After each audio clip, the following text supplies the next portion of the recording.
21শে আগস্টের গ্রেনেড হামলার মামলা বলে খালাস করে গেলেছে হাইকোর্ট।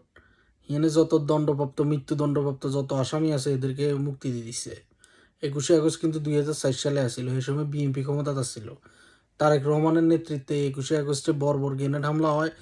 এখানে আওয়ামী লীগের প্রায় 300+ নেতাকর্মী আহত হয়, 30 জনের বেশি মানুষ মারা যায় গ্রেনেডের কারণে। এখনও জীবন বাঁচিয়ে আছে, গ্রেনেডের আঘাত এগুলো লই বাঁচিয়ে আছে, এখনও এরা দুঃখী দুঃখী মরতেছে। আর হাইকোর্ট 2024 সালে আসে এই মামলা নিষ্পত্তি করছে। তো তোরা যারা বাংলাদেশের স্বাধীনতা লই এরকম আগুম বাগুম করছ, আওয়ামী লীগ চলে গেছে, স্বৈরাচার পতন করছ, তো তোরা এটা কি করলি? তোরা বিএনপির ইন্ধন দিলি, তারপর খুনি ইউনুসরে ক্ষমতায় বসাই, খুনি ইউনুস নিজের ক্ষমতার থাকবার লাই, নিজেরে সেভ করবার লাই বিএনপির লগে হাত হয়ে বিএনপির যারা 21শে আগস্টে গ্রেনেড হামলা করছে বেগুনে মুক্তি দিয়ে দিলি। মানে এটা তো বিএনপির আমলেরই ঘটনা। তো তোরা স্বৈরাচার করলি কেনে?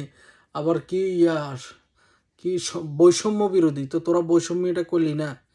এটা মনে রাখি দিস, এটা এই যে এমন এক সময় আইব তোরা যেগুন মারা গেছ বা সামনে যেগুন মরবি, এগুনের মানে যত মামলা আছে বেগুন আদালত থেকে বাদ দিয়ে লাইব, সব আসামি বেকুশল খালাস হয়ে যাবে। কই পৃথিবী তো গোল, ঘুরি ঘুরি আবার তোর কাছে আইব। No worry about that.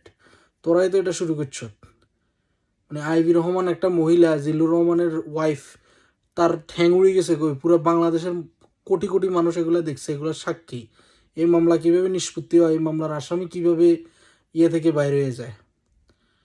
তো এই বন্ডামি এগুলোর বিচার হইব। খুনি ইউনুস, সুদি ইউনুস, আসিফ নজরুলের গঙ্গার লগে জড়িত বিএনপিরে মদত দিই, হাইকোর্টের মধ্যে চাপ দিয়ে মামলাগুলো নিষ্পত্তি করছো, তো এগুলোর বিচার হইব। তোকে লাশ পড়ে থাকবো রাস্তায়, ঘরে ঘরে তোরা মরে থাকবি, তোকে বিচারও কেউ চাইতো আইতো না, মামলা খালাস, আসামি যাহা আছে বেগুন বাড়ি যাবে। Remember that.